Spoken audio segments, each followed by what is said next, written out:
real quick. You can also, real quick.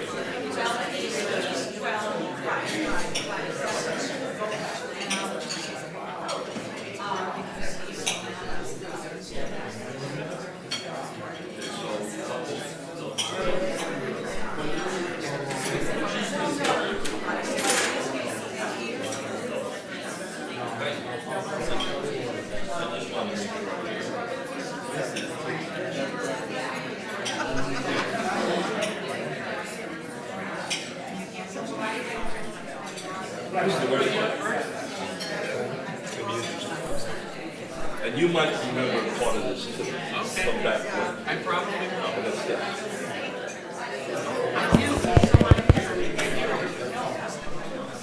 All right. You guys have, whenever you want to start, you're good to go. All right. And how long of a leadway do you want for the pictures? Oh, you got to come up here. All right. So, so when you're done talking, we'll have her come up. Okay. Got it. Oh, everybody usually does this. I haven't been doing that. Good morning. I'm here. You're here, everybody. I got a lot of smiles out there. That's good. We're supposed to talk. As you know, I don't usually like to write speeches and figure it out. I just wing it, as you saw last night. And we're part, me and Maria Tao, and I'm John Anderson, are part of the CAB group for mesothelioma. And some of the things that we do is, we're like the intermediary, pronounce my words, from New Jersey, between the board of directors and people and you people. And the groups, the bereaved groups, the caregiver groups and all that, they communicate with us. And we try to go to the board, and we do a lot of different interesting things of communication. We would like some more members on our group. We only meet once a month.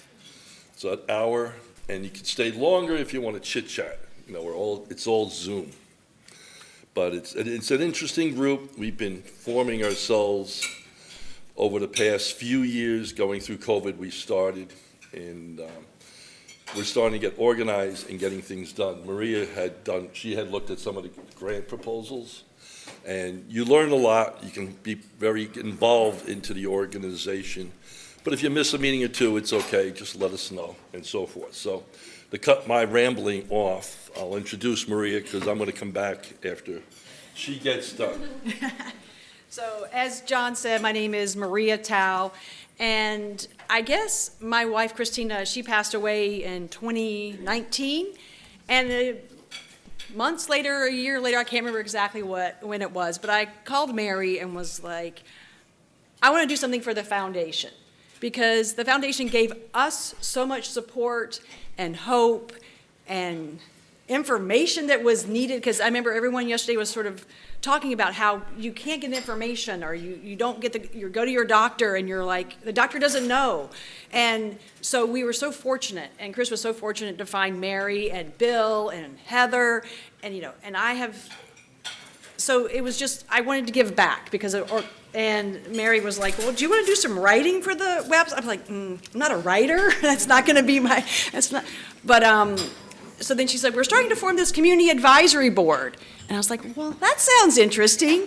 And so I was honored to be a part of that first sort of group, and with Jessica and Cheryl and lots of other people. And as John said, we need more people to get involved, and we try to represent the community. So we need all members of the community. We have bereaved, caregivers, patients, and we try to have people from across the country, different backgrounds. So we really want to be inclusive and diverse, have a diverse representation.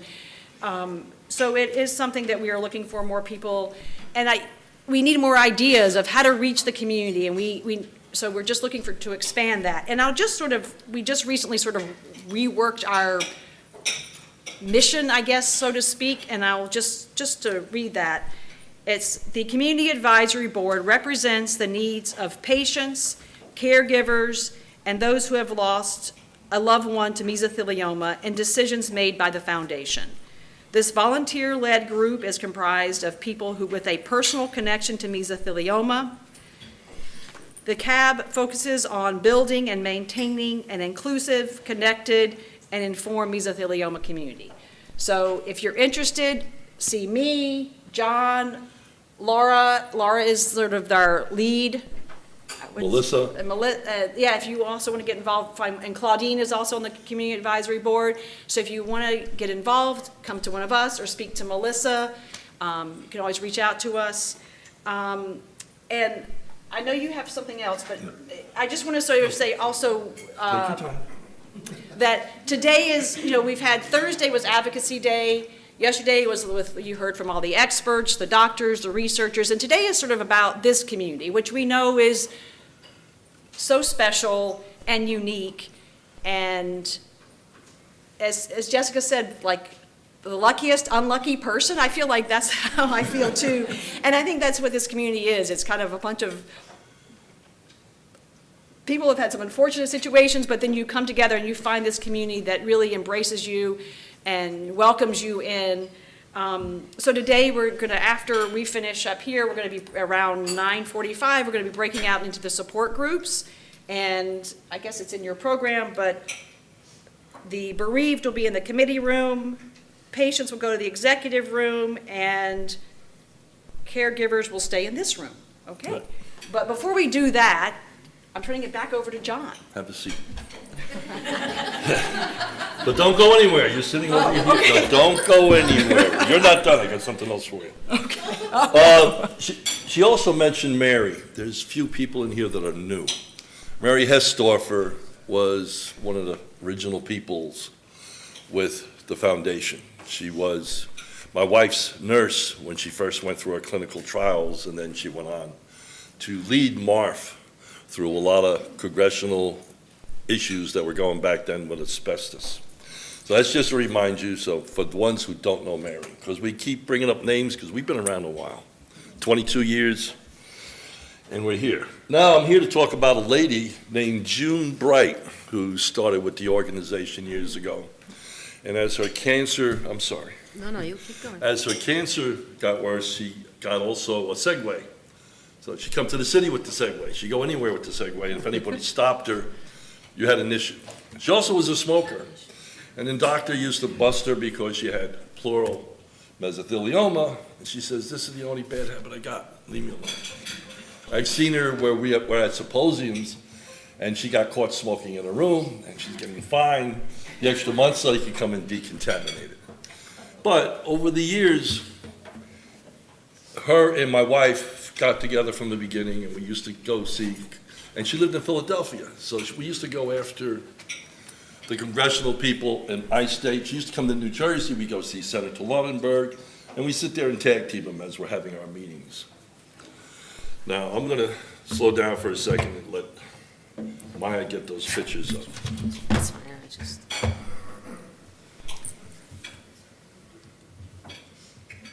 Nothing's working. There we go.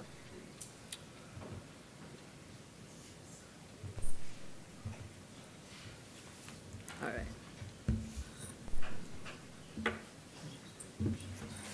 Got quiet in here. You're building up a lot of suspense. That's it, it's,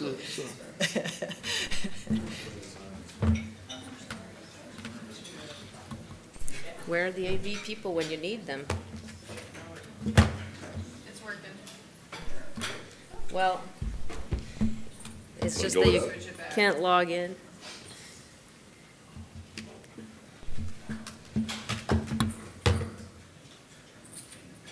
There we go. All right, I think we're gonna get this working, guys. Here we go. cool. I'll be able to see them. Mm-hmm. Cool. Check this out. There's June on the Capitol. Do you see that up there? And all the pictures of previous meso patients from many years ago. And as you can see here on Capitol Hill, I don't know if my wife is in any of these I pictures. bet she is. And there's a jacket that she wears. June was a nurse, as you can see, and here's where Bonnie,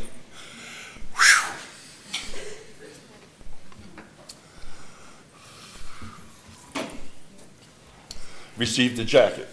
When they went on Capitol Hill, here's what June wore.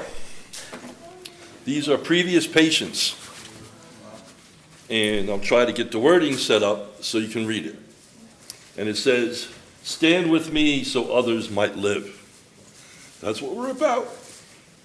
They had a right to breathe, all these people. Some of the pictures on here is one that stands out as Steve McQueen. You youngins might not know him.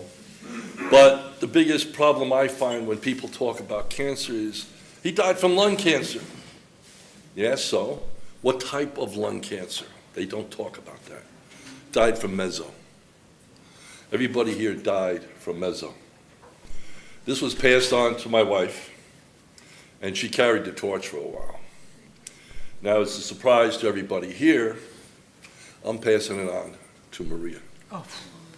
And I hope she accepts it. She didn't know about this. It's a surprise. Because she's a good warrior. Come on. Oh, God. Easy. I'm sorry, I don't think it's ever been washed. There's a lot of, because of the pictures, and there's a lot of tears on this. But as you can see, come out here, there's Steve McQueen's pictures here. So give her, go ahead, show the fashion show. There's pins and so forth. And June was a terror on the hill. She was great. She passed away. She's buried up in upstate New York in a park that's just done to be natural. The only thing they know is they have our coordinates of where she is. And thank you, Maria, for accepting it. Can we give you a hug?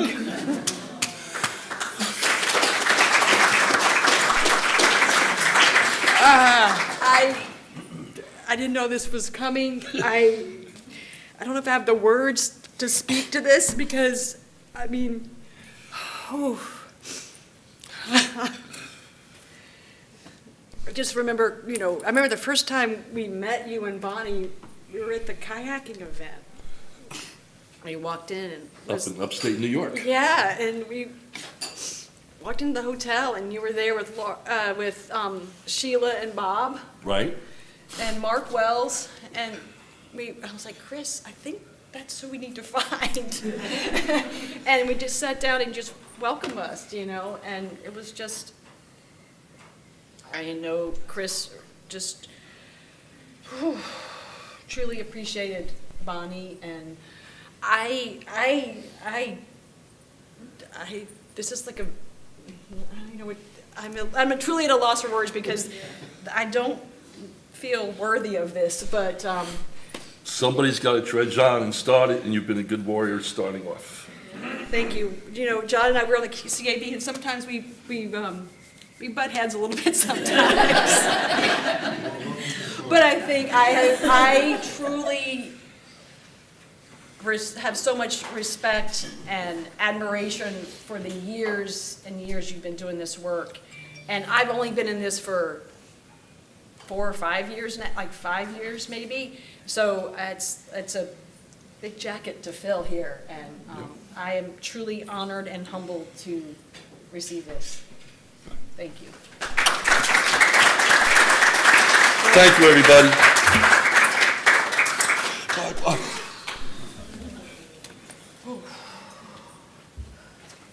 So I think we're ready to break into our groups. Does everybody know the rooms that you're going to?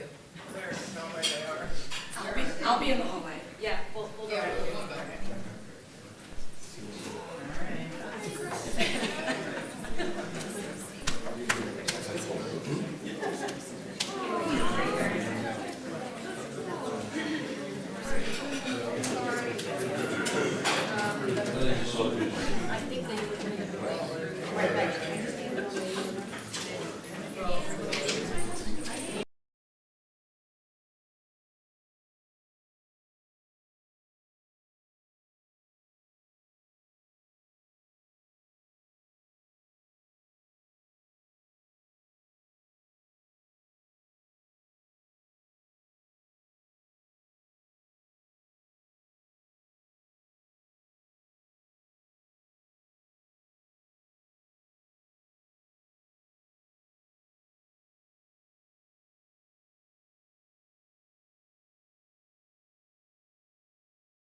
Yeah, I'm gonna do that.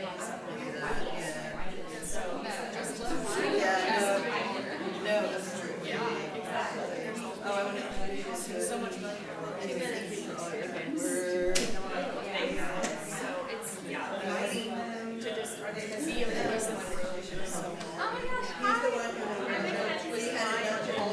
I love it. Yes. Yes, that's right. I'm so sorry.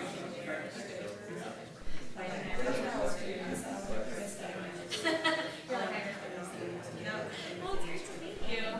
Your wife is such a wonderful. Sure. I have your card. Yes, you too. Great This to is my meet you. husband, Bill. Hi, Bill. Carolyn Shields. Nice to meet you. This is all the new people. Yes, brand new. Well, not brand new. It's the new young people who are moving us forward. It's my husband, Bill. Nice to meet you. He's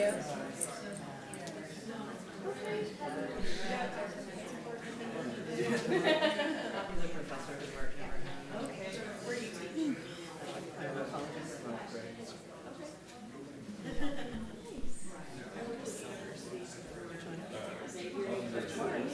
And then I worked at my alma mater, Drury University. There's Springfield, Missouri. Wow. 36. Well, safe travels. It was so nice. Yes, great to see you. All the groups have just been. To meet you in person. All right, what are we talking about? I know.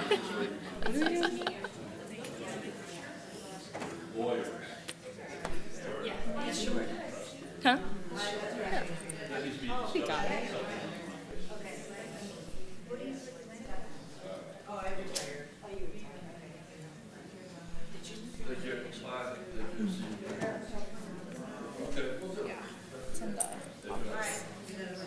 Whenever, are you ready with that? Hey, Maya, everybody, bye, I'm on my way. Okay. Have a great day. Bye. I'm gonna give you a, see you next year. Let's do it. All right, we're going to go ahead and get started. If you all want to take a seat, there might be some people coming in from getting snacks during this break. How's everyone doing? I feel like today is the day everyone can kind of take a deep breath. We're coming down from yesterday. It's a little more casual. Get comfortable. I appreciate you all staying through today and being here and giving us the opportunity to speak to you all for a little bit. So I'm Carolyn Shields. I am the development manager at the foundation. I've been here since March this year, so still fresh. A little background on me: I came from a higher ed background. I did fundraising for universities. I saw the job posting for the Meso Foundation, and as you've probably heard, I lost my grandfather to mesothelioma, and so it's an honor and a privilege to be able to work here and to be able to meet all of you this week has been honestly incredible. This is... Hi, everybody. I'm Mackenzie Thomas. I was the summer intern with the Meso Foundation. It's been such an honor and a privilege to be able to work with the team here and to get to meet all of the community members here. So my background is I'm a full-time student right now, actually, at the University of Notre Dame in South Bend. And so I've been here on my fall break, and it is just such a wonderful way to have spent the break. I'm so glad to have gotten to meet all of you, and I'm really excited to talk to all of you about this with Carolyn today, so thank you. Also, who gives up their fall break as a college student to come do this? Like, round of applause for Mackenzie. And honestly, this presentation came about because of something that Mackenzie came to us during the summer. She said, hey, I really love the chance to get to talk to people about how they can make an impact with the foundation outside of the obvious ways, outside of the financial ways that you can give back. So I am going to talk about the financial ways that you can support the foundation, but then I'm going to turn it over to Mackenzie and let her take over.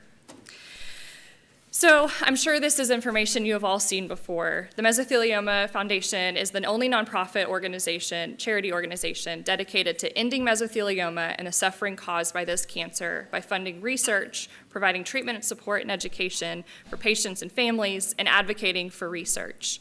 Of course, none of this would be possible without you all and from the support we receive from the Meso community. In the fundraising world, it's time, talent, and treasure. That's something that you talk about often. And this week, it's been very clear that, yes, you give your time, you give your talent, you give your treasure, but you give your hearts, and you choose to be an impact and an inspiration to this community every day. So thank you for doing that and giving back, all of you this week. All right, so financially, some fun numbers, some fun charts. So looking at the foundation as a whole and where we get our donations and how we're able to operate, 89% comes from individual giving. That means we have individual donors who are giving back to the foundation either through memorial giving or just an annual gift or third-party fundraisers. And then we have this 11% that comes from corporations, foundations, the sponsors that you saw all week. But this 89%, this is really important because this is the heart and soul of the foundation. This is all of you. And we wouldn't be able to do what we do without this 89%. How we use our funds, 81% goes to programs. It goes to things like this. It's the fact that that large of a percentage of the money that we bring in actually goes directly back into the community is so important to talk about as a nonprofit. It's a small percentage that's going back to the management of it all, to things like salaries. We all need to get paid for doing our jobs, but 81% of that is going directly back into you all and into our community. So that individual giving, as I mentioned before, breaks down a little bit into things like monthly recurring gifts, direct donations, annual giving, people that may give, once a year or twice a year, and it's just kind of a habit. You donate back to the foundation. Litigation donations, that's something that you can talk to your attorney about whenever you receive money after going to trial or settling, whatever it may be, giving back a portion of that, but also talking to your attorneys about them perhaps matching a donation or giving a percentage of what they receive back to the foundation. That's a partnership that is really important. Legacy giving, it's a donation through a will, so setting up kind of what that donation will look like now and it going into effect into the future. There's also ways to donate back to the foundation, fundraising on behalf of the foundation. So not those direct donations directly to us, but things like third-party fundraisers, hosting an event for the foundation, setting up a fundraising page. I've spoken with a few of you about Facebook. We are trying very hard to get back on Facebook as a nonprofit so you can host birthday fundraisers, but until that happens, we have fundraising pages that can be set up. So if you do want to share those on Facebook or with your family and friends for things like your birthday or an anniversary or another really important day in your life or in your loved ones' lives, that's a resource for you that we're happy to help you with. Tribute pages, that is more so a place as a memorial for your loved one. So you can share that again during significant points in your life or in your loved one's lives so that people can come back and make a gift in memory of your loved one. And I just wanted to show you kind of what this looks like, breaking down that individual gift, that direct donation. In 2022, $450,000 of what was brought in came from direct donations, those tributes, memorial gifts, and just general gifts to the foundation. And third-party events, those volunteer events, brought in $370,000. So that's a good portion of what we do comes directly from the mesothelioma community. We do depend on sponsorships and corporations and foundations, but when we say we wouldn't be able to do what we do without you, this is it. This is the bulk of what we're able to accomplish comes from you all. So third-party fundraisers, we have had the privilege, Melissa and I have had the privilege of working with third-party events in our short 7 months here. Hosting a fundraising event is an amazing way to honor your loved one, raise awareness, and support and give back to the foundation. There's lots of creative events out there. Some examples, we have golf tournaments, people hosting running, biking, walking challenges and raising money that way. building personal awareness, building those fundraising pages and sharing those out. I can't remember who was telling me the story of someone's nephew or grandson challenged people to donate per book that he read. So he did a book reading challenge to give back in memory of the loved one that he lost. So little things like that are endearing and raise awareness, but also help and give back to the foundation. Sponsorships are a big part of this. It can be expensive to host events like that, to host those volunteer events, but there are people that want visibility. There's people in your networks that you could go to sponsor a third-party event, a volunteer event. We've seen sponsorships from communities come in anywhere from $150 to $2,000, and you shouldn't have to carry on the burden of funding these volunteer events, these third-party events. There's people that can help you with that. So that gets them connected with the foundation, and it's a way to utilize your network as well to help cover the expense of those events. So now I'm going to turn it over to Mackenzie, the star of the show, and she's going to focus more on kind of the non-financial ways that you can make an impact with the foundation. Thank you, Carolyn. I appreciate it.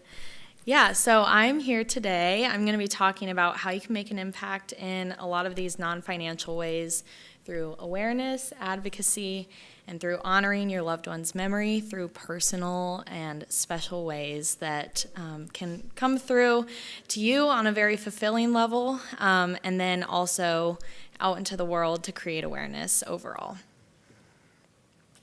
So as far as awareness goes, posting on social media can be a very helpful tool. During Mesothelioma Awareness Day, which is on September 26th, we worked with Novacure over the summer in a partnership for the Light the World Blue campaign. And so while Novacure and a bunch of our team members worked together to get over 40 different landmarks to light up blue on September 26th, that doesn't mean that no one else can get involved with it. And so it's a very important aspect and ability to be able to go out to your local communities and find out who can light up their landmarks blue. And so that creates further awareness. My family even did it I don't think that they got Kansas City to light up. We had somebody else do that, but they actually went out to the Power and Light District and took photos and their shirts. And so that can be a really awesome thing to go do to create awareness. Furthermore, you can share educational information that the foundation puts out. And then on top of that, there are things even just as easy as creating an awareness booth. So I think that the M for Emily event, I don't know if you want to talk about that a little bit. Yeah, so some of y'all may be familiar with the M for Emily event the Brown family puts on every year. So they host a large fundraiser, and this year they decided to also do an awareness campaign. So they set up a booth at their local farmers market, and it was something we were able to provide them with all the materials for that. So tablecloth and things to hand out and materials and bracelets and the chapsticks you have in your bags. So if you do want to create an awareness event, if that's something you're interested in, we can help provide all of those materials for you. Yeah, thank you. And then, so on the next slide, I'm going to show you some of the different landmarks that have been lit up blue in the past. And so we've even gotten Niagara Falls to be blue for 2 years now, I believe, in a row. And then, yeah, if you post hashtag Light the World Blue, this is where I found most of the photos. It's very easy to access. And so I am on the left side of the screen over here. So I live in South Bend, Indiana, because I'm going to school right now. And so it's actually very easy to reach out to your local landmarks. I was really intimidated by it because I thought I was going to have to make so many phone calls to do this, but I actually just knew that we have the South Bend River Lights, and so I looked it up on Google, and then it took me to my mayor's page, and the form took 10 minutes to fill out, and within 3 days, they had told me, yes, we will make sure that the lights are blue. And so after classes that day, me and a bunch of my friends went and took some photos, and it was just such, a great event, and it was super easy to do. So that's just one easy way to get involved, and it's actually not as intimidating as you might think it would be, because I was very scared to do it, but it's really easy. And so then moving on to advocacy. We had Advocacy Day this week, which has been such an amazing experience. I gained so much from it personally, but that's really like the big picture, big scale of advocacy, going to our national representatives and senators. But you can even go to your local and state levels in order to advocate and lobby to those representatives. It's very important to make sure that we create awareness wherever we are. You can also continue to attend advocacy days with the foundation. And then another easy way, something that I was also very intimidated about doing, was getting proclamations for states for Mesothelioma Awareness Day. And so our goal is to create Mesothelioma Awareness Day proclaimed across the whole U.S., and so we need everyone's help to do that. I was able to get the Kansas proclamation, and the foundation actually makes it very easy for you to do. So each year we're putting out a list of each state that there is, and it'll take you right to your governor's website.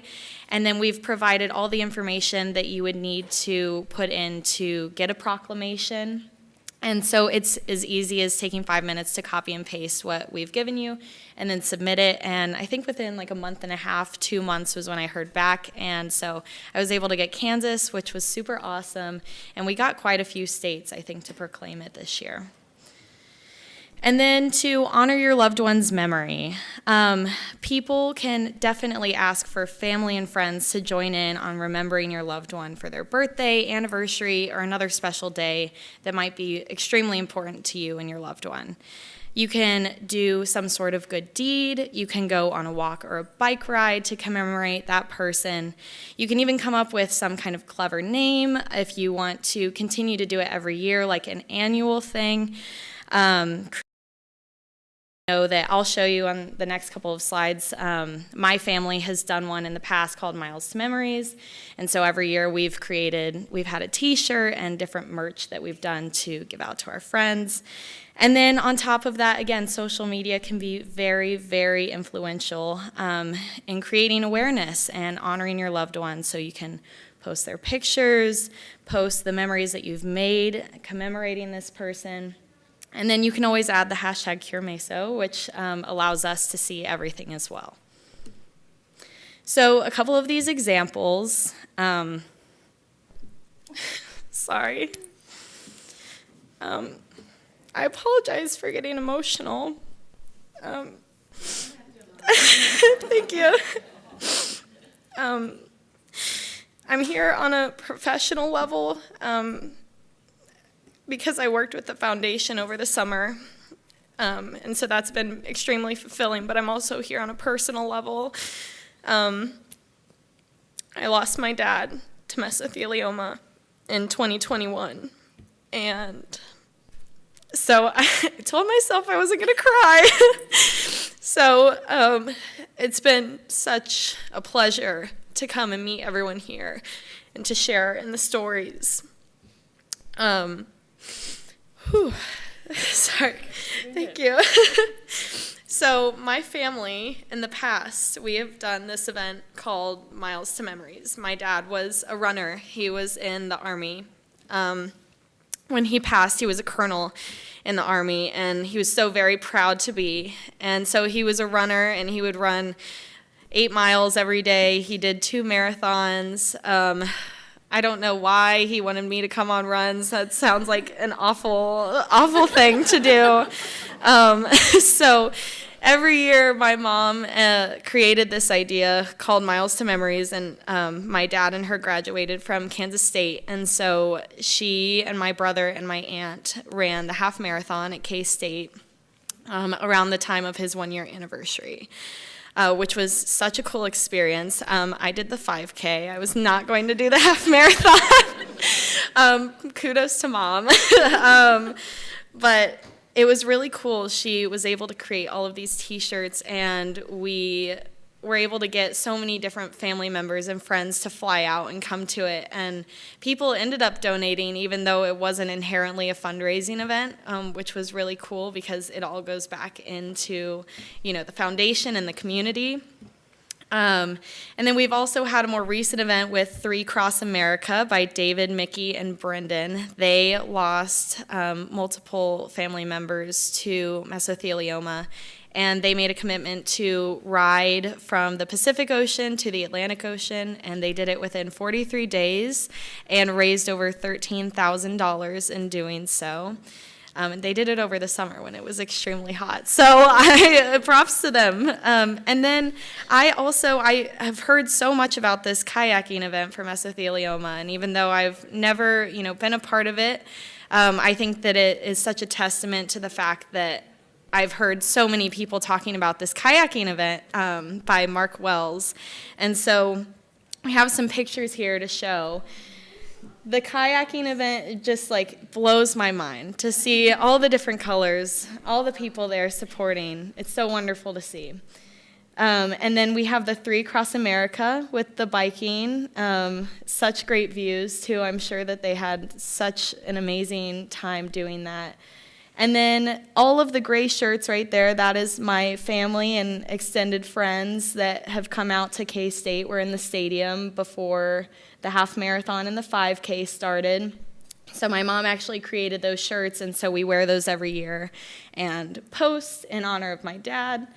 And then kind of on a lighter note, I think one of the funniest things that my aunt did to create awareness was she took a picture of my dad's face and stuck it on my cousin's T-shirts. So they will just go to school wearing those sometimes. Nobody knows who it is, but it's important to us in our hearts. So even just little things like that. And I think it's extremely important to find something that maybe your loved one was passionate about, something that you're passionate about. I know that my grandma loves to craft, and so she has created so many different blankets. She's crocheted different things, quilted many different things that have my dad on it. So that's something that she finds fulfillment through. And so it's just extremely important to find what's important to you, find what's important to your loved one, and make it very meaningful. And I think that that's ultimately how we continue the legacy. So thank you so much for everything, and thank you.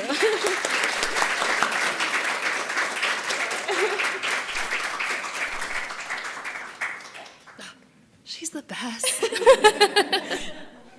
That wraps up our presentation, but if any of you ever have any questions about giving back to the foundation or hosting a third-party event, a volunteer event, we're here to help you. We want to make sure your events are successful, and we will offer our support in any way that we can. Thank you so much. Thank you.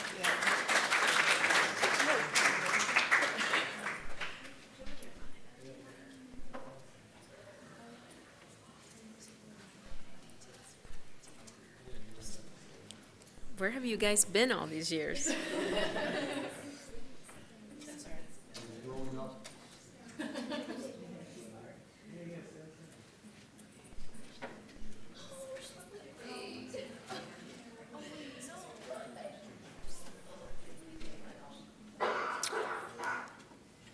Our next presentation, we have it listed as supportive care. You'll see on the slides palliative symptom management, but I think it is good to think of these terms sort of as one and the same. There's a little bit of a misunderstanding with palliative care often, and I think our next speaker will delve into that. But in terms of a cancer like mesothelioma, it is really important to hear this presentation because it can make everything easier. This is not the end of the road, and you should know that just ahead of time coming into this. So without further ado, Mr. Joseph George, RN from Memorial Sloan Kettering.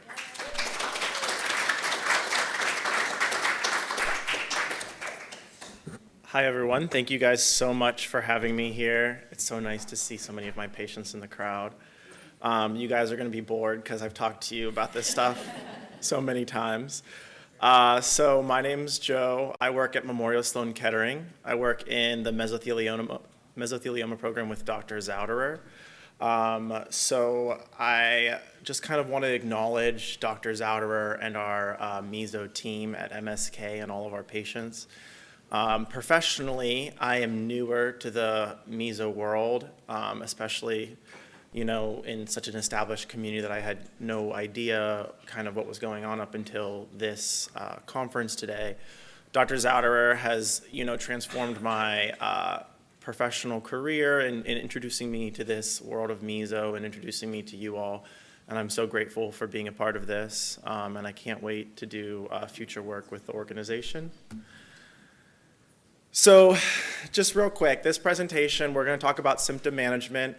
I do want to let you guys know that the most important team to talk to about symptom management is your individual teams.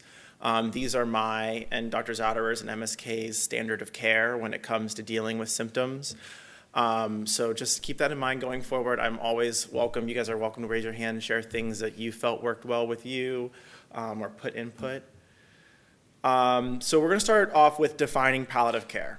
So according to the NIH, palliative care is specialized medical care for people living with a serious illness, such as cancer. Palliative care is meant to enhance a person's current care by focusing on quality of life for both patient and family. I think there's this misunderstanding of what palliative, or at MSK we call supportive care, is. There's a misunderstanding, and it often gets confused with hospice. So when you have a disease like mesothelioma that really encompasses every part of your health, we have to talk about symptom management and how to control the side effects of treatment and the disease. And what we do is we bring on supportive care and palliative care teams, which are teams that really specialize in how to troubleshoot those symptoms. So today we're going to focus on some of the most commonly reported side effects and symptoms of treatment of mesothelioma. We're going to talk about respiratory symptoms, gastrointestinal symptoms, pain management, psychosocial support, and cancer-related fatigue. So jumping right into cough. So up to 27% of patients with pleural mesothelioma report a cough. And it can be really difficult to kind of treat. So what we're first going to do is work with our providers. We want to rule out reversible causes like infection and treating the source of the cough. Non-pharmacological interventions can sometimes be somewhat limited. I don't know if any of you guys have ever had kids with whooping cough or anything like that, but you probably remember steaming up a bathroom to help them breathe at night, help them troubleshoot the cough. So one thing that's going to help is humidifying the air in your bedroom or you're in your home. For acute episodes, you can go into the bathroom or kind of breathe over a bowl of hot water to kind of moisten the airways. Lozenges and hard candy really help. And then something that's sometimes surprising is adding honey to your warm beverages like tea can really be soothing. We do want to make sure that the honey is pasteurized. One of the reasons for the pasteurized honey is because a lot of our patients are immunocompromised, so we have big concerns for botulism. Did you have a question?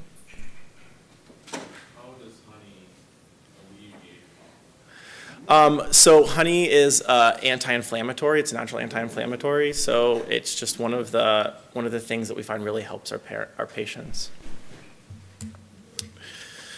So moving on to pharmacological interventions, which I'm sure many of you guys are very well acquainted with.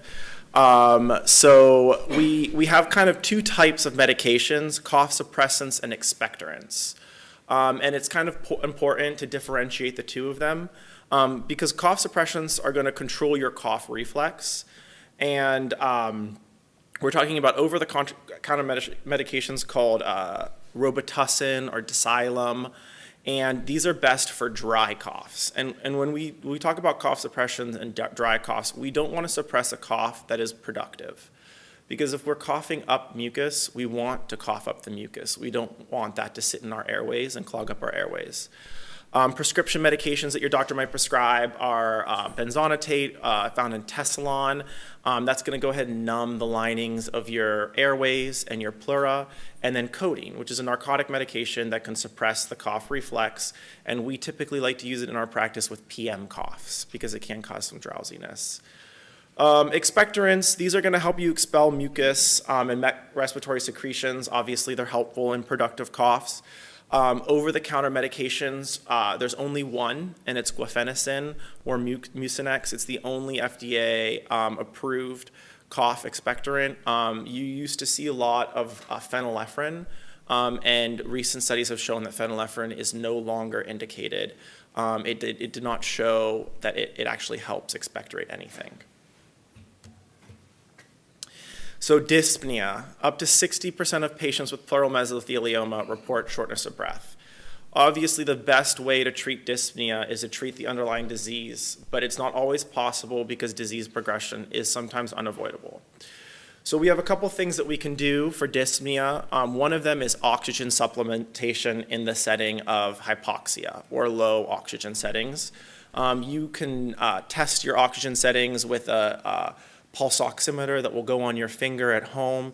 If you're calling your doctor's office, it's always useful to have your pulse ox readings for them when you call the office.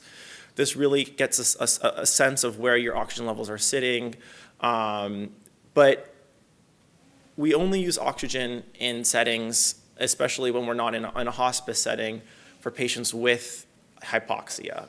Oxygen itself does not make patients feel less short of breath unless they're hypoxic, unless their blood oxygen levels are below a certain level.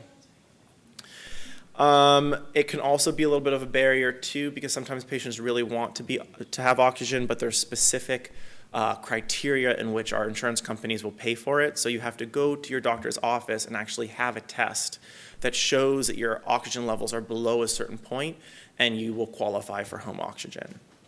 And then we talk about narcotic and opiate medications. So we're talking about medications like morphine, Dilaudid, and fentanyl. They can be used to treat your shortness of breath. A lot of times in this instance, when it's not related to hypoxia, we talk about as air hunger or that need for air. And opiate medications work in two ways. They really suppress the central nervous system that has that respiratory drive and kind of decreases our feelings of air hunger. But they also allow for vasodilation of the blood vessels in our lungs, which allows more blood to reach our lungs, more blood to become oxygenated. So there is also a clinical benefit from using these medications in these instances when it's very difficult. The use of these medications will usually be directed by a supportive care or a palliative care team. Our team doesn't typically prescribe opiate medications just for air hunger and stuff like that. Your team may also use steroids to reduce the inflammation in your lungs. If it's clinically indicated, that's going to be a case-by-case basis. Moving on to gastrointestinal symptoms. So I think one of the big ones that we talk about is weight loss, particularly with peritoneal and sometimes pleural mesothelioma. So 44% of patients with peritoneal mesothelioma and 29% with pleural mesothelioma report weight loss. Nutrition in patients with cancer can be challenging because the systemic treatment can cause a decreased desire to eat, and it can cause changes in our taste buds. Our taste buds, the lining of our tongue and our mouth, are very rapidly dividing cells, so sometimes chemotherapy can catch those cells in the crosshairs and kind of change how we taste. So we're talking about nutritional supplementation in this case. So especially in patients that have early satiety, our peritoneal mesothelioma patients, when you're feeling full very quickly in a meal, we counsel our patients to eat small meals 8 to 6 times a day, as opposed to 2 to 3 times. That lets us get more food in more frequent intervals. And then indulge in high-calorie beverages, drink your milkshakes, your hot chocolates, your fruit juices. If you're in a calorie deficit, we want you to get those calories so that we can maintain our weight during treatment. Make foods that smell good, like bacon, bread, or baked goods. We have to also keep in mind, if you are someone that's nauseous, we'll want to avoid the high-smelling foods, because sometimes that can aggravate it. But if you're not nauseous, then consider those. keep high-calorie snacks available when you go on the ready. Increase your protein intake, so thinking lean proteins like chicken, fish, pork, beef, lamb, eggs. You can add unflavored protein to your soups if you're eating soups, if you're drinking broths, stuff like that just increase your intake. And then talk to your care team. We have a couple dietitians and nutritionists in the crowd today. They are our best resources for helping with nutritional needs. We can talk to them about whether things like Ensure will be appropriate for you. However, when we talk about Ensure and nutritional supplements like that, we have to keep in mind that they are specialized for your clinical situation. So there are specialized formulas for patients that have kidney disease, liver disease, stuff like that. So pharmacological interventions. So there are some medications that can help when dietary changes aren't enough. So we're talking about Marinol or Droabenol and Magistrate or Magase. So Marinol is a synthetic cannabinoid. It was developed to bind with the same receptors that marijuana bind with that give you that munchy feeling. And then it's originally approved for patients with HIV and AIDS in their nutritional lack, and it has since then bridged the gap to our patients with cancer. It can also help with nausea and vomiting after chemotherapy. It can be challenging to get insurance verification for this because it is considered an off-label use of the medication. And then Magase, which is a medication that we think stimulates the hormones and improves your appetite, but it can take up to 12 weeks to work. So this one is a little bit more of a longer acting one. Steroids can be considered by your treatment team to increase weight, but sometimes it's unclear if the weight gain from steroids can just be from water retention or from true nutritional increase in your lean muscles and fat. Oh yeah. Just on the nutrition idea, should I be worried about what I'm eating, or should I just be eating? Because sometimes I just really don't feel like eating kale. I just need a piece of toast, so Can you should I repeat her just question in eat the mic? toast? Yeah. Or should I force myself to eat some kale? So her question is in times when she's not feeling particularly hungry, whether she should be forcing herself to eat things that we would traditionally be labeling as healthy, like kale, if she just really wants toast. And I would say that there's no reason that toast isn't healthy. Toast, multigrains are these things, these Pop-Tarts, anything that's helping us get to our caloric intake. And of course, we want to be conscious of protein intake and stuff like that. But don't force yourself to eat kale if you don't want to eat kale. You can eat the toast, peanut butter and jelly sandwiches, things that are making you feel good and full, okay? So, a quick sidebar on medical marijuana. For this very ambiguously worded slide, we're not sure the true benefit of medical marijuana. It's still being researched, and I think that a reason for that is because in the United States we have a severe lack of regulatory oversight in the production of marijuana. So it's hard to really study it based on doses because we don't know where it comes from and stuff like that. So we never encourage our patients to smoke marijuana, especially our pleural mesothelioma patients, because it can aggravate the lining of your lungs and increase your coughing. There might be a use of cannabis in other forms like topical, oral, transdermal, but you can explore this with a licensed medical provider. Some supportive care teams can prescribe medical marijuana to you. I know in New York, there's an online registry of people that are specialized in this and can help. So I do encourage my patients to look into this if they're interested. So moving on to nausea, and, yeah. I'll say my mother was using it. Yeah. She found it very helpful. She was a peritoneal patient as opposed to lung patient, so from that perspective, I think a different view of it. And she preferred the gummies to smoking. Yes. Also just because of the issues. So it did help her. Yeah, it can help. A lot of our patients find it helps not only with hunger and eating, but also anxiety and sleep. So it is a medication that can have multiple uses, and I do think that there's a role for it in the treatment of this disease. We just have to study it more. Just to reiterate what she had said for the people online, she just said that her mom had a peritoneal mesothelioma, and she found ingesting marijuana through edibles to be very helpful. So nausea and vomiting. Chemotherapy medications are typically what we're talking about when we're talking about nausea and vomiting. They can affect the areas of your brain that trigger nausea and vomiting. So non-pharmacological interventions. So the moms in the room probably remember morning sickness. When you wake up in the morning, if you're someone that is instantly nauseous, one thing that I tell my patients is to go ahead and eat some toast or dry crackers before you rise from bed. It can bind with some of the stomach acids and help you from that instant nausea when you stand up. Always sit in an upright position and try to remain upright for 2 hours after eating.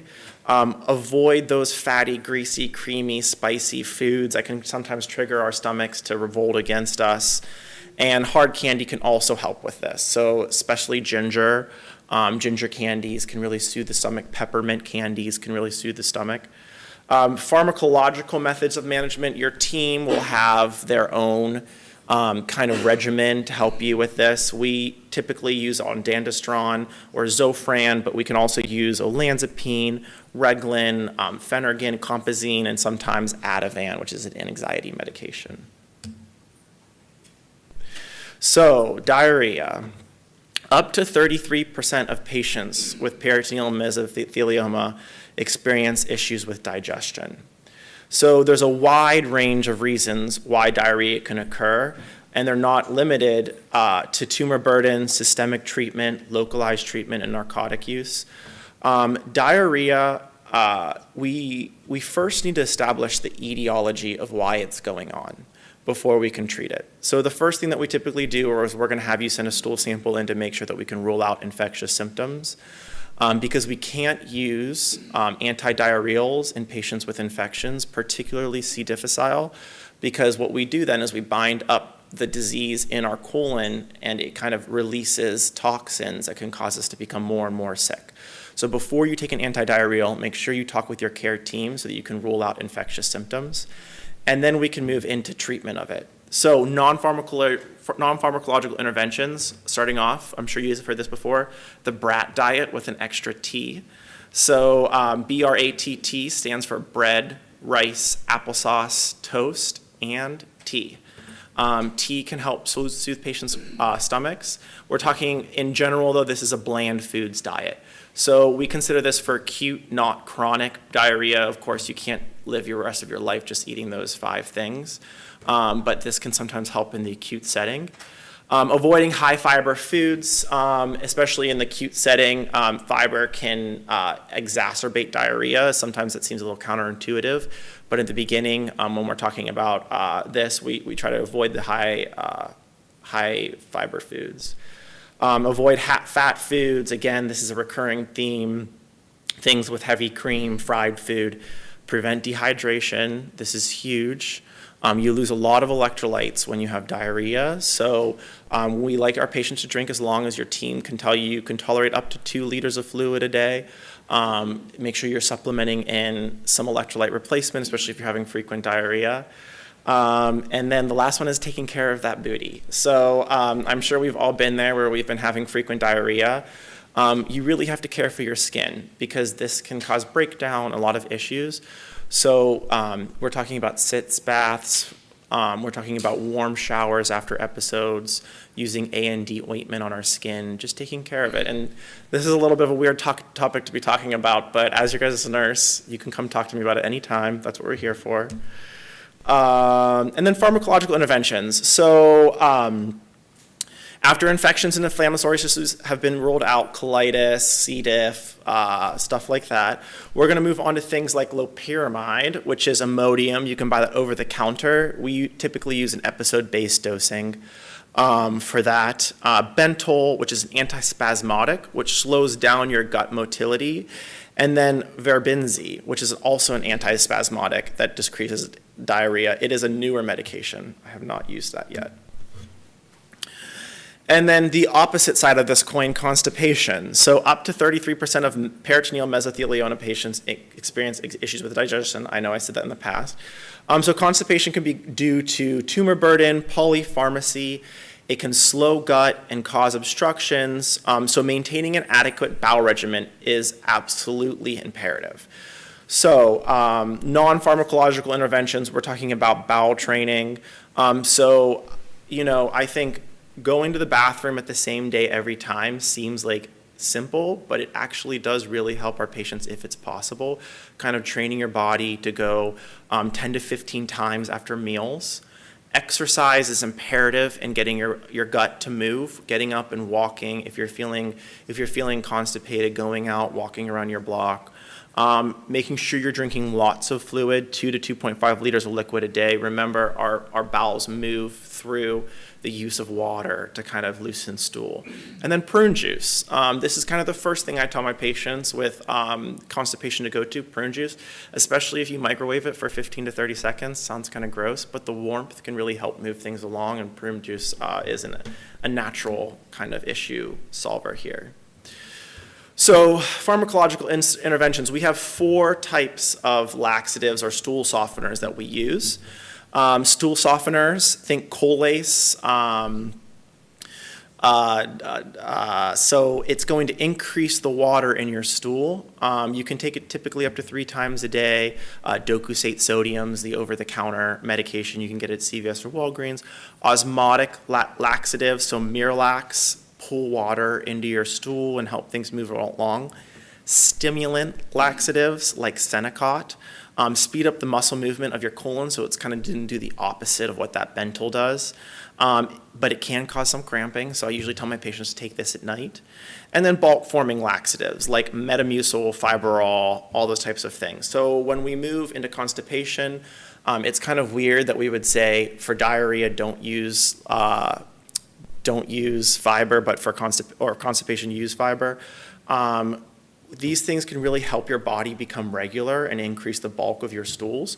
So make sure you're drinking it with plenty of water, because that's how it works. And talk to your physician before using this, because it can sometimes bloat. Okay, pain. This is a big one. 71% of patients with pleural mesothelioma and 63% of patients with peritoneal mesothelioma report pain. Non-pharmacological, we're talking about these integrative medicine things that really do help. I know sometimes we don't think that they do, but talking about physical therapy and occupational therapy to kind of establish where the pain's coming from and work.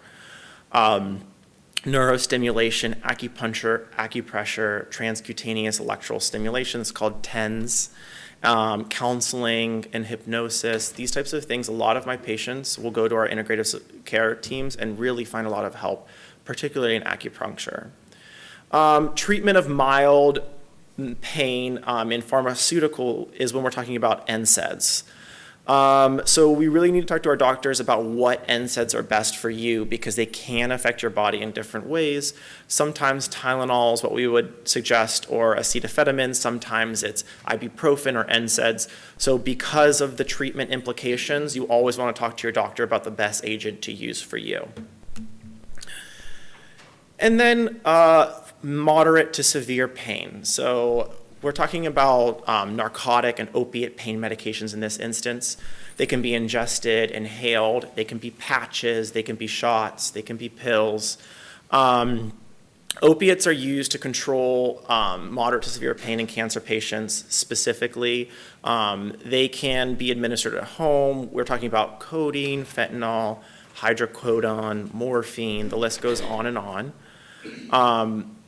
Many of our cancer patients rely on a regular schedule of opiate medications for pain management. Over time, your pain may require increased levels of narcotics to manage your symptoms. And I really want to be specific here when we're talking about tolerance and dependence. So when your body needs more pain medicine, this is called tolerance. It is not dependence. or it is called tolerance and dependence. It's not addiction. So your body can develop a physical dependence on these medications, but it's important to remember that a physical dependence is different than addiction, which is a psychological dependence. A lot of our patients get hung up on the rational fear of becoming addicted to opiate medications, and that is something that we really want to take seriously and identify with you, while also being sure that we're treating your pain in a way that is appropriate for your cancer-related pain. So I think this is an open and honest conversation you need to have with your oncologic team about what's best for you. And I do think a lot of times when patients present with cancer, their pain's very acute. And as we treat you and your disease gets better, we can wean those down. So that's something that you can do with your team. But in the acute phases of pain management, please don't be afraid to take the medications as prescribed. Narcotics can cause sedation, constipation, dry mouth, drowsiness, and respiratory suppression. And then it's always important to make sure you're on a good bowel regimen when you take narcotics because they do slow down your gut. And then we're going to get into that constipation issue, which we were talking about earlier. Narcotic safety. So I think not only with cancer patients, but in today's day and age, it's important to talk about narcotic safety. So talk with your provider about your concerns about addiction, and be safe with them. When you regularly take narcotic medications, keep the emergency medication called Narcan or naloxone in your house. Your provider can prescribe it for you with your narcotic medications, and some pharmacies across the US will give it to you for free now. Do not drive or operate machinery when taking narcotic medications. If you're my patient, I send this in every portal related to narcotics. Please don't. Keep your medication in a cool, dry place far away from children and pets, and then keep naloxone around. We're going to talk about how to give naloxone real quick because this is an important plug for meso patients, all patients, and basically everyone right now. So if you can carry Narcan with you, it's always important to have it in your bag when you're traveling on the subway, at the mall, stuff like that. So there are no negative side effects of Narcan. So you can give it to someone in cardiac arrest. If they haven't overdosed, it's not going to harm them. So the first thing you do is you check the scene is safe, make sure that it's safe for you to approach the person. You're going to call out their name, shake them, rub them, check for signs of opiate overdose. It would be slow respiratory rate or not breathing at all. Pinpoint pupils if you open up their eye and look at them. When you make the decision to administer Narcan, you're going to roll them onto their back. And you're going to hold the Narcan nasal spray with your thumb. You can see up there, it's a little cartridge. You gently insert the Narcan into their nose. You're going to put your hand behind their neck and tilt their head backwards and administer the dose. So press the plunger firmly to give the Narcan spray, remove the Narcan spray from the nostril after giving the shots, and then you're going to call 911 and you're going to place the patient into what we call a recovery position, which is a side-lying position with one arm down, just in case they vomit when they wake up. Watch the person closely. If they don't respond, you could administer subsequent doses of Narcan until emergency medical providers arrive. So you just revert back to step one or step two every 2 to 3 minutes with the Narcan. Procedural pain interventions. So real quick, I want to jump back to the Narcan. I think this is also nuanced in patients with cancer too, with your patients. So really consider, when we're in the acute phase of treatment, I'm asking you to use Narcan in these instances. But if you have a patient or family member that's home on hospice and stuff like that, that's when Narcan use becomes more nuanced. So go ahead and talk to your providers about that. Okay, anyway, jumping forward, procedural pain interventions. So we're talking about nerve blocks, cordotomies, and radiation therapies. So a lot of institutions have great procedural pain, anesthesia pain teams. They're going to go in and they're going to find where that pain's occurring, and they will do a nerve block, which is where they'll inject numbing medication around the nerve, and that can really numb a particular part of your body. Cordotomy is kind of used in the end-of-life treatment of cancer pain. It also inhibits cold and hot sensation. So this is where they go in and they actually just sever the nerve. So you're not going to feel anything to that part of your body, and it can work very well.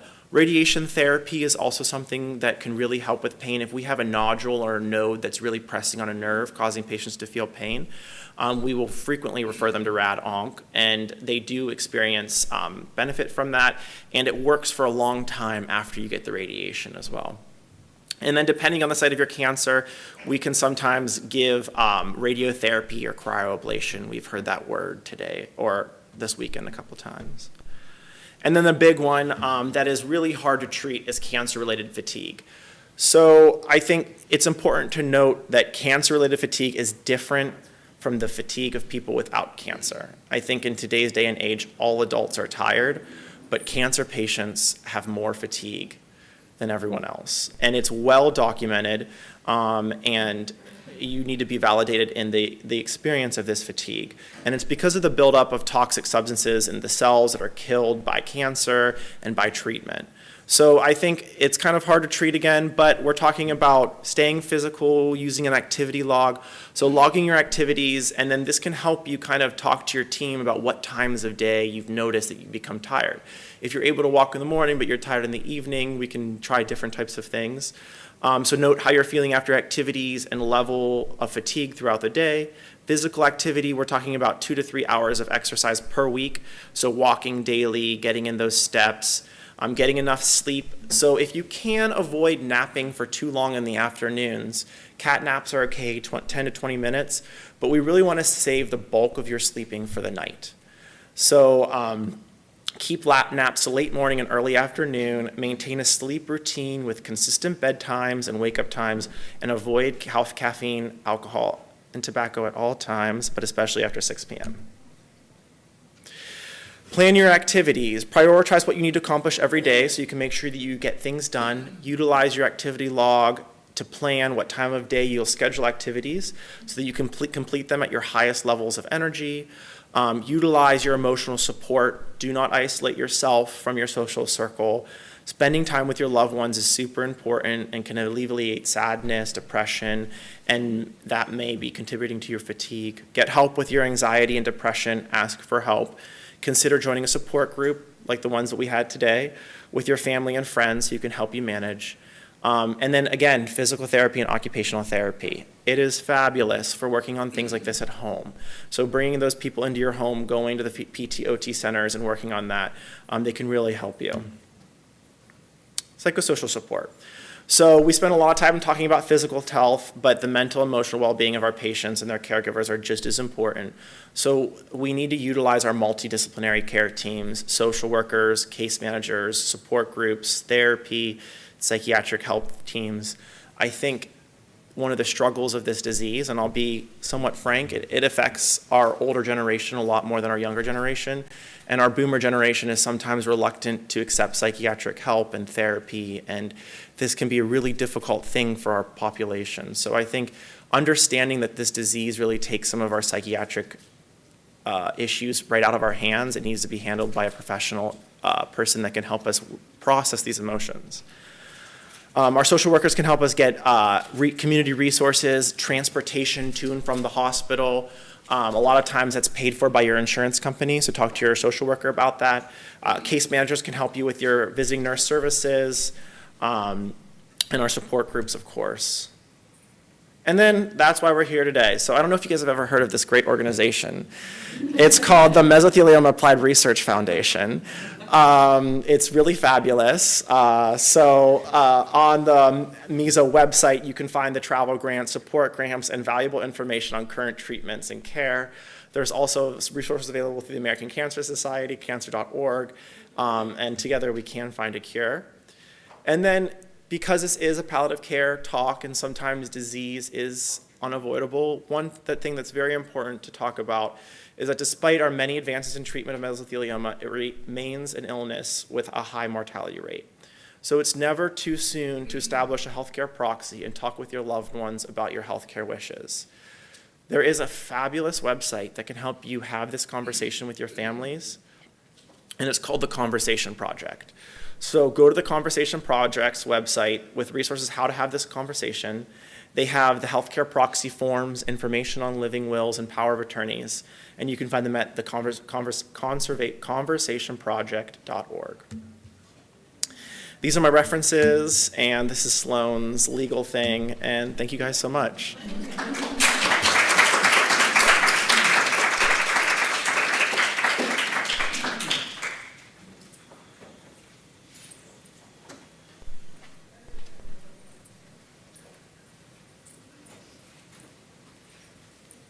Thank you so much, Joe.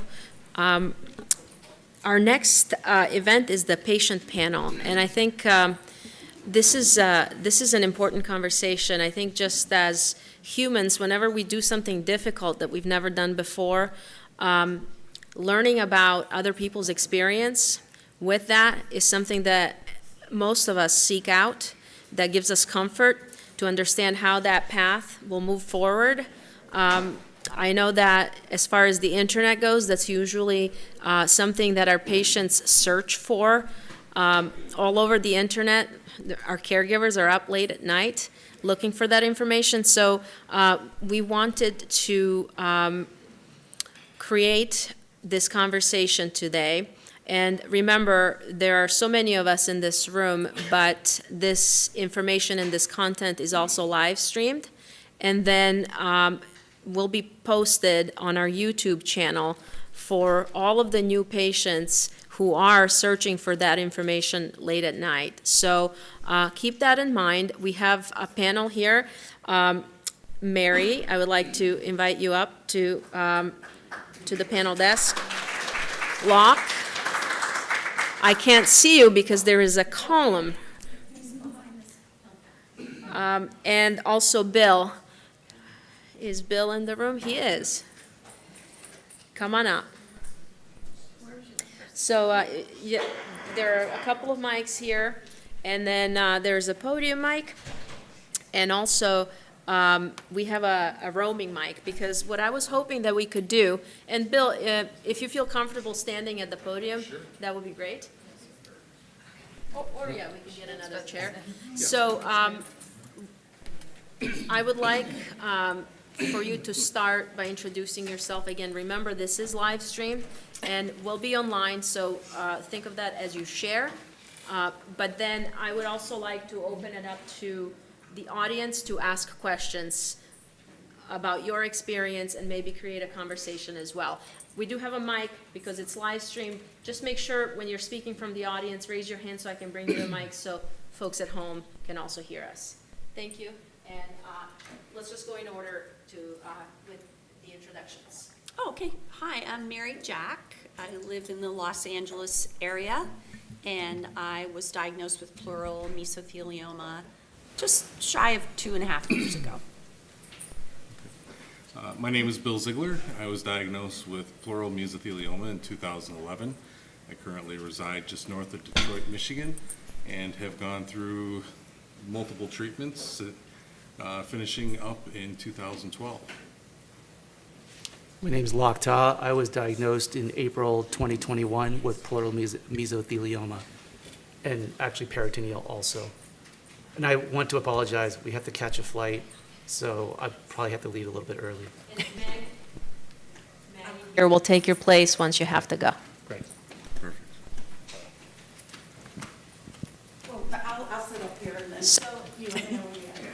So the next question, if you could talk about your diagnosis and then just sort of the meaningful steps that brought you here. Great. Can I start? When I was diagnosed, like a lot of people I've met over these past few days, I had a cough. And the cough was getting worse and worse. It was in 2021 during COVID. So I probably had about a dozen COVID tests, and it was not COVID. It was not a good time to have a bad cough. My primary care physician was treating it as though it was allergies. I had pills and inhalers, and nothing was working. I finally did get a CT scan, which uncovered some blood clots in my neck, which sent me to the hospital, which uncovered a pleural effusion. Many of you have talked about having a lot of liquid drained from around your lung. I had that, and was sort of one thing led to another. The cough was due to an enlarged lymph node right here in the front, which was impeding my airway. So that's what we biopsied, and that discovered the mesothelioma. And then, you know, we took it from there. It was pretty shocking. There's nothing in my history that would suggest that I would be someone who would get mesothelioma. And I've heard that a lot the last few days as well. But I received great care from a team at UCLA in the Los Angeles area, and I'm so happy that I found the foundation. I found the foundation. I was at an infusion appointment, and I was sitting next to a fellow who was kind of eavesdropping on my conversations. And he leaned over to me and said, you know, are you in any support groups or anything? And I said, no, I really haven't pursued that. And it was probably, you know, almost 2 years since my diagnosis. And he said, you really need to do that. When you go home, go online and try to find support groups. And that's how I found the foundation. And I'm glad I did. Yeah, I think that there's a little bit of a similar story for myself. One of the things that I found was early on during my diagnosis process, it was very difficult to pinpoint exactly what was wrong at first. And through time, I was able to finally get confirmation of diagnosis of mesothelioma, which took about 3 weeks because I was so young. They really didn't believe it was what it was. And once I got that diagnosis back, you know, it was very difficult for me to know what path to take. A standard of care was handed to me, and the steps in the process were pretty outlined. So was the mortality rate, which just wasn't acceptable to me at the time. So I turned to different resources that could maybe help me out. The only thing that I really knew about mesothelioma was what I searched online. And when I searched online, I found marketing websites that really weren't helpful. I went down to my local cancer organization and resource center within the hospital, and they had very limited information specific to mesothelioma. So through continuing to Google on page number, I think 10 or 15, I found the Mesothelioma Applied Research Foundation, which really is your one-stop shop for everything that you need. And I was fortunate enough to get in contact with Mary Hesdorfer at the time, who is a wealth of knowledge and just has all the resources at her fingertips and has such long tentacles across the nation that she's able to really pull medical professionals together and really talk about patients and really help patients as well. So I think getting to the foundation can be difficult, but once you get here, it's very worthwhile your effort and can help you improve your treatment outcome. Bill, how old were you when you were diagnosed? I was diagnosed when I was 33. I remember it was July 2011. My birthday is in July as well, so happy birthday. My name's Locke. There are two messages I actually want to get out before I go, especially to people online, because everyone here, we've already heard all each other's stories. One is that it's an extremely lonely disease, and I want you to know you have hope, okay? Because when you're first diagnosed, if you're like, I think most every story I've heard, it's likely a doctor that doesn't know about mesothelioma, and then you do the Google search, and you're like, damn, I'm toast, right? And so I just want you to know that that is not the case. Every person here and every person I've met with meso has an individual story and a different type of disease, and it's unique. So you just kind of have to forge your own path and kind of figure that out. So please, have hope. I was given 12 to 18 months when I was diagnosed. I went in for 2 collapsed lungs after I had vacation in Hawaii, just coming out of COVID. And I was a pretty active person. I thought I had asthma, blah, blah, now you got stage 4 kind of a thing. I have tri-compartmentalized in both lungs as well as peritoneal. So that was even more lonely because some people were like, I only have peritoneal, I only have whatever. I was like, dude, I have both. I'm super screwed. And so, but here I am 2.5 years later, right? I was diagnosed in April 21. The other thing I think that's not said, I think that was very helpful. Actually, I have 3 things. One is NIH is totally free. They can't say that, so I'm going to say that for them, okay? And because this is an expensive disease. If you are on the West Coast like us, there's no really center of excellence. Most care is in the East Coast or whatever. And I'll just say there's different centers that kind of describe themselves as if like the place to go, but they won't take insurance.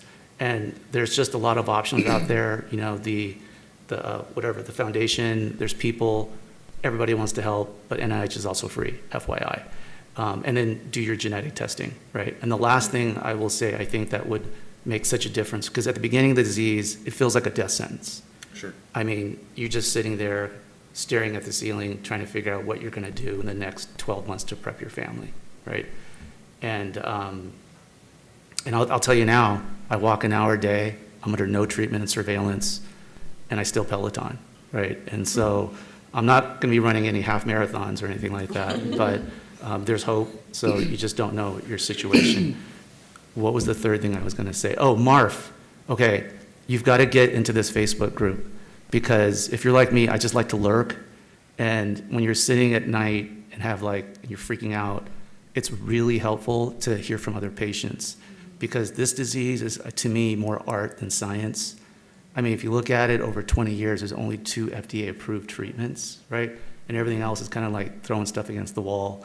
And so to hear from other patients, I think is really, really helpful. So I would encourage you to kind of get into that Facebook group, even if you don't Facebook, okay? Because I don't. But that group, super duper helpful. So that's it.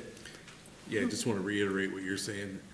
I'm all about resources management and being able to have something to take out of the back pocket and go, go, go. Yeah. And sharing best practices among patients is one of the #1 ways to do that. And for those who don't know, I put on the monthly patient support group, or the forum, if you will. And it's been very helpful for not only me, but through feedback I've learned, it's been helpful to a lot of patients too. 100%. You figure out how to travel across country, who's got what treatments where, who should I speak to? And when I talk about resource management too, I'm talking about social workers too. Sometimes you're going to get discouraged at the limited number of resources that they have. But I will tell you that for every 10 social workers, there's one out there that just has the myriad wall of information at their fingertips, just waiting for you to stop by. So go see a social worker at your local health institution, at your local cancer center, at your local cancer group facilitator, and they might have something that can help you. I would also add too that I grew up in the big city, so I'm not used to people being so nice. This is like the nicest group. Everyone is so kind. I mean, when people say things, there's no judgment. You know, people are super supportive. Everybody is very so open and willing with their own journey and help. So don't be afraid, because what I feel like sometimes what I'm running across is, especially newer patients, our disease is kind of like this weird, exotic Lamborghini disease that no one has, kind of a thing. But all your doctors locally are Toyota dealers. Do you know what I mean? And they don't know how to work on the Lamborghini. You know? And so, you know, you got to join the club, right? And so that would be my only encouragement. That's good advice, Locke. I have nothing else to say. I'm going to go catch a plane. These guys got everything. Thank you, Good Locke. luck.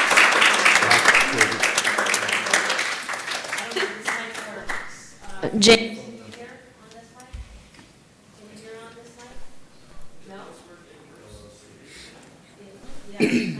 Excuse me. Okay, at least. It works now. No, it doesn't? Well, then this is fun. So, I'm going to turn it off. I would like to know if there are any questions from the audience, but you do need to come to the podium to ask them. I know we have a couple of newer people. We have a panel who has gone through significant treatments, so if you have questions, now would be a really good time to ask them. Would you mind coming to the podium? No problem.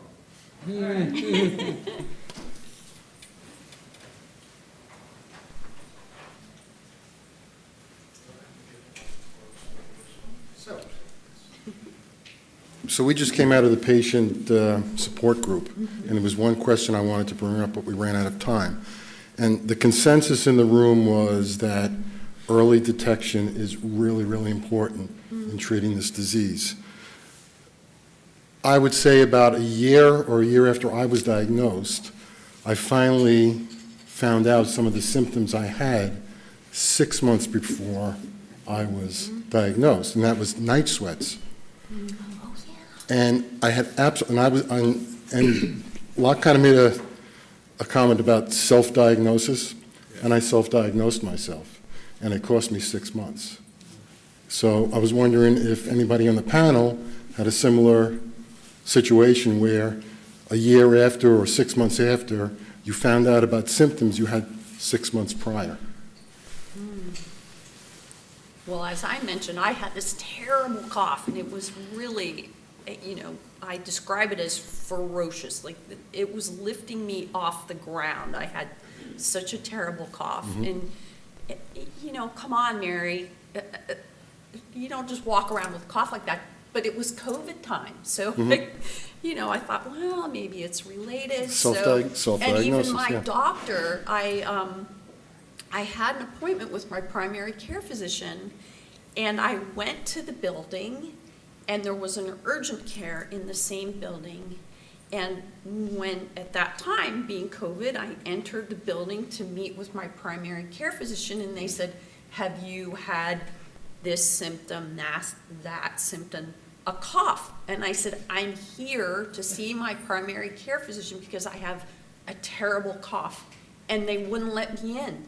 They sent me to the urgent care in the same building for another COVID test. So that's why I say I had so many COVID tests. So I did lose some time. And then, primary care physician, that's not where her mind is going to go. It's an allergy, it's asthma, as you mentioned. So yeah, it cost me some time, but I still feel like maybe I was on the early end. Okay. That's a really great question. By the way, I'm Maggie. I'm a pleural and pericardial mesothelioma warrior. And I have it's been 8 years since my diagnosis, but I had some early symptoms. I had extreme fatigue, and I chalked it up to working. And I had recently started a new job, and it was 24/7 operational, so I was going in at various times, trying to meet with everybody in the 2 plants that I managed. And so I chalked it up to that. I just thought I was tired from working. But looking back, it definitely was the start of it. And I think I had some shortness of breath as well. I played soccer almost my whole life. I played a lot of sports. So I should have, well, I should on myself. But looking back now, I definitely, if I was paying more attention to my body, I would have gotten into the doctor sooner. And you were young too when you were diagnosed, right, Yeah, Maggie? I was just turned 35 when I was diagnosed. Yeah, it's kind of, Rich, it's kind of funny that you mentioned that because I had reflected back to see if there was any inconsistencies in how I felt or anything like that. And one of the things that I had come to think about was I started to slow down production at work. And it wasn't deliberate, it was that I wasn't just as fast as I used to be. And there was one time in particular where I took my kids to the beach, and I was a little bit slower than usual going across the beach, walking my kids. And I was a little bit out of breath. And I didn't really think too much of it at the time. And a couple months later, I was diagnosed with mesothelioma. But even with that said, I know that early detection is key to be able to treat very successfully. However, through the foundation and the network of trained professionals within the disease, even if you're stage 4 or have later disease, there are some good things going on, and I commend all the medical professionals that are really pushing the boundaries of research. Yeah, absolutely. When I was first diagnosed, there was just one FDA-approved treatment, and at least now we have two. So the stats, I wanted to mention this too, the stats, if you're like all of us that newly diagnosed, you're up late at night, you're Googling, and the stats are horrible, but you have to keep in mind that those stats are old data. They take like 10 years to publish them. So once they're published, they're already not accurate. So don't believe that the internet lies. Don't believe everything that you read. There's a lot of hope. I think to that point, and the microphone does work now for the live stream. Okay, no? It is Excuse not me. now? Okay. Just forget it. I do want to put this on record because Sue Ellen yesterday talked about an article called "The Median Isn't the Message," and part of this, when you are reading studies, the concept of a median just means that out of all the people who were in the study, half were below the median and the other half were above the median. So when you're thinking about that, think of it that way. There are, a 12-month median survival means that you can have people who are living many, many years longer. So when you're seeing these new studies come out that show, 1 month improvement in median survival, that may seem irrelevant, and why are we even reporting that? But that 1 month required that many people to be on the other side of that middle median. So just remember that also when you're Googling, try to Google that article, "The Median Isn't the Message." I think that speaks a lot. Stephen J. Gould. That's him, Stephen J. Gould, that's right, and I had forgotten his name. Could you take us for a few minutes, because I know your treatments were grueling, and each one of you could probably talk about that for a couple of days, but could you take us through some of the most important parts of your treatments so that as patients are being told that they have mesothelioma, and as they're told, okay, here is your protocol, so what should they expect? Well, I guess I'll start again. My treatment actually has been pretty much a textbook example. In fact, I had that confirmed over the last few days when our medical professionals were talking about treatment.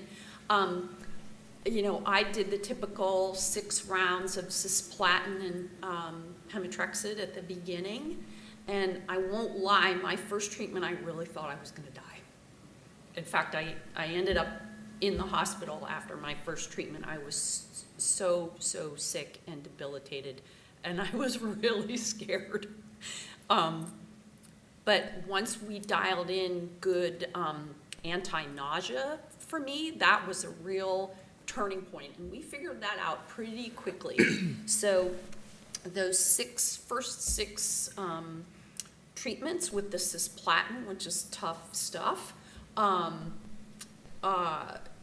I made it through. So I'm just shy of 2.5 years being treated, and I'm on a maintenance regimen of pemetrexed alternating with bevacizumab. And the reason we alternate them is the cisplatin caused me kidney damage. So now we're alternating every 3 weeks. I receive one drug in an effort to minimize kidney damage. But CT scans are all really good. They show continued shrinkage in most of the tumors and stability in the others. So it's really working. So I'm a really, who coined the term for us, the lucky, unlucky person. Thank you. One of the things for me that was important was to be able to find a medical professional that I trusted and that I could work with to be able to plan in terms of expectations. And one of the things that we came up with primarily was a regimen of chemotherapy, which was a standard of care, which was cisplatin and Alimta at the time. And that was to determine whether or not I was a responder to chemotherapy. And at that time, I listened to all the side effects, everything that I should expect, and I was very trusting of my medical provider and didn't really have an issue because anything that we had discussed either came up or did not, and I was able to overcome every obstacle within chemo. Unfortunately, it didn't really have the reduction effect that I was hoping for, and it was on to phase 2, which was surgery. Surgery, I decided to go out to Boston at Brigham and Women's, where they performed a pleurectomy on my right side. And again, before I underwent the procedure, I knew what to expect. I knew that they would be cutting into me. I knew that they would be taking out some of my tissue and then sewing me back up. They told me what to expect in terms of pain levels. They told me how they would help me, and I understood that very thoroughly. When I came back, I was going to do more chemotherapy, but just because I was not a responder on my first set of rounds, it may not be as helpful as radiation. I had mediastinal radiation to the center of my chest because I had involvement with lymph nodes on my pillar areas. And that was where my expectations were a little bit skewed. Because you would go into a room and you would sit there. You would see no knives, you had no IVs, but something was definitely changing. And I could feel it after about the third time. And it's like, there is something definitely happening to me that I hope is benefiting me in terms of long-term survival. So that was where my expectations were off a little bit in terms of patient care. After my radiation, which was probably the most challenging for me overall, but I still worked through it. I was employed with General Motors at the time, and I would go from work to the radiation clinic and then back to work the next day, over and over and over 30 times. The next part, to hedge my bets, I found a phase 2 trial at Memorial Sloan Kettering out in New York City. Through resource management, I found a way to travel out there every 2 weeks, and I was traveling as close to $0 as possible, and was part of the phase 2 trial for the WT1 peptide serum. And it was a blinded study, and the only thing I knew is that they gave an immuno booster, as well as maybe a placebo or the medication itself. So either way, I was getting some type of boost in my immune system. So I knew what to expect there as well. Either I did or did not get it. And I trusted my oncologist at Memorial Sloan Kettering as well, so my expectations matched. And I think that's what's important, is that you go in with a person who is very trustworthy, that you feel comfortable with, and understand the potential outcomes. Yeah, when I was first diagnosed, the first doctor that I went to said that I did not have mesothelioma because I was not a 75-year-old male and I didn't work in a shipyard.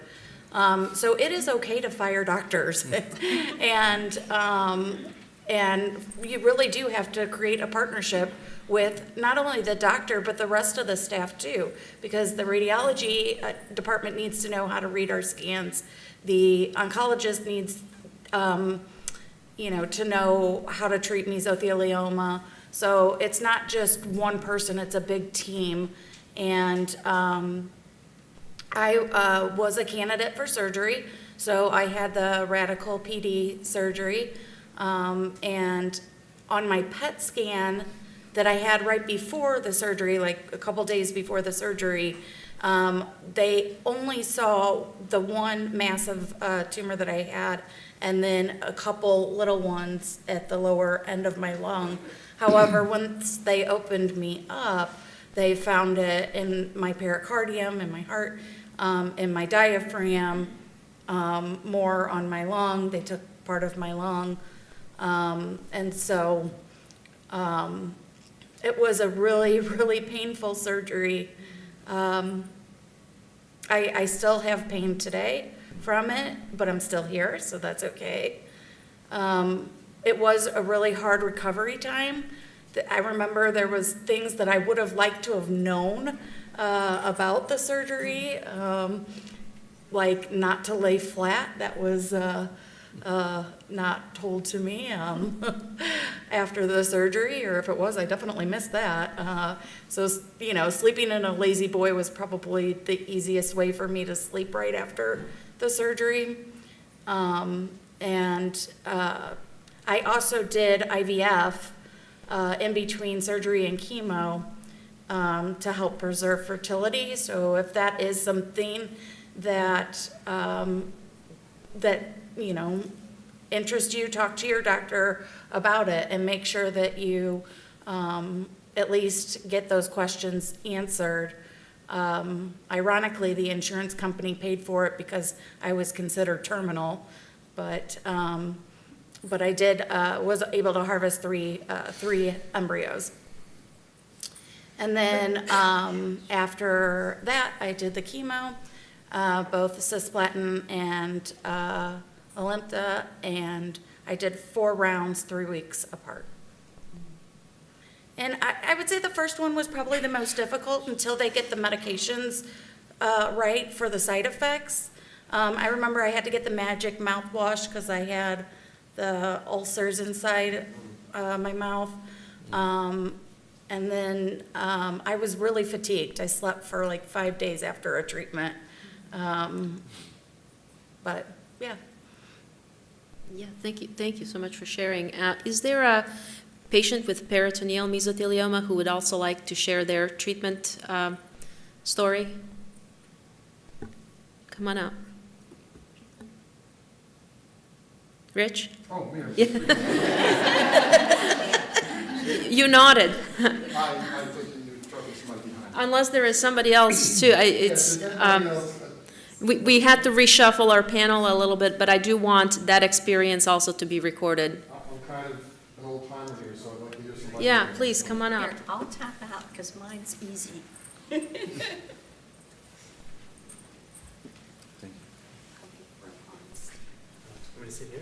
Sure. Hi, I'm Rohan. I was diagnosed a year and change ago in May of 2022.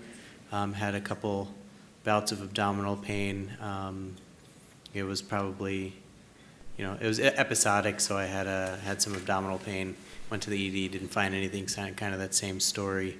And then the second bout of abdominal pain was kind of exactly the same. I was 35, completely otherwise healthy, so it was I was used to getting discounted by doctors in general, and their alarm bells weren't really ringing. Abdominal pain didn't really scare them in any ways. My liver enzymes were a little high. I said, you have a fatty liver, everybody has that.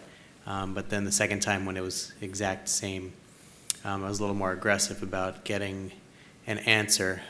So my appendix was inflamed. They went in to take it out, and that's when they saw it.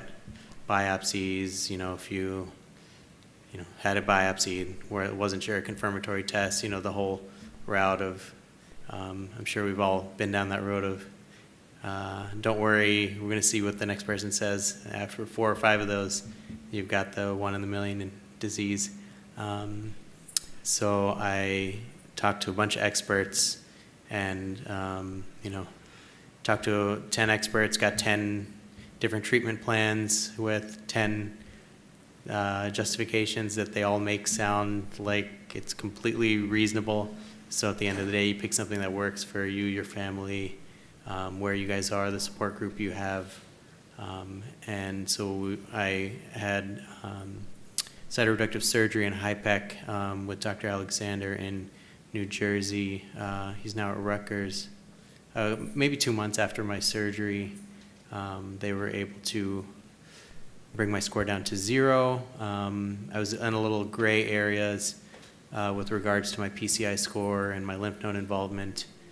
So after talking with him and Dr. San at the NIH, it was basically up to us whether or not I wanted to do chemo or not, and just because of the side effects and the risks involved, they said surveillance was a totally acceptable plan, so we kind of went with that.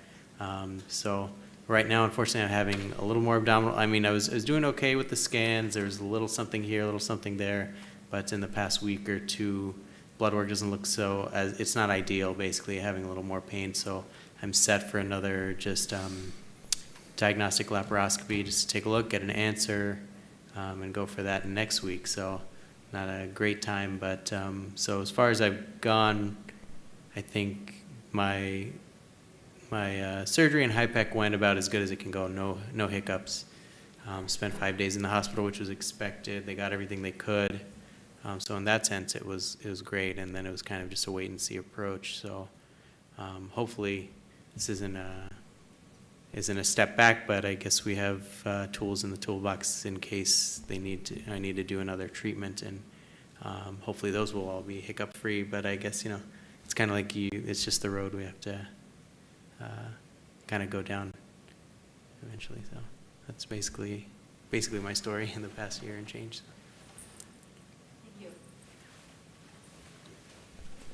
So don't be shy. Does anybody have any questions for our panelists or for anybody else in the room? Everybody got quiet.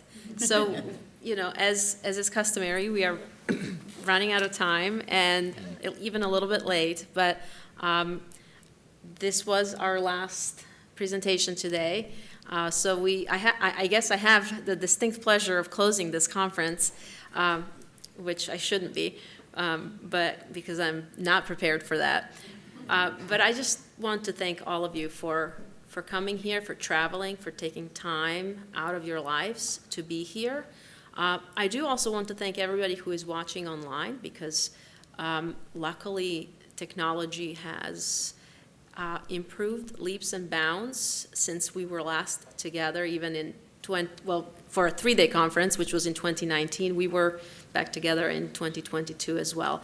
I hope that we can continue this community that brought us here this week back online, as we have been doing throughout the last 4 years. And please stay in touch, stay connected. We will keep you posted on our next plans for our next get-together, conference, advocacy day, and also any action items, action alerts, especially as it relates to our advocacy from this week. So once again, thank you so much for being here, and I hope to see all of you soon.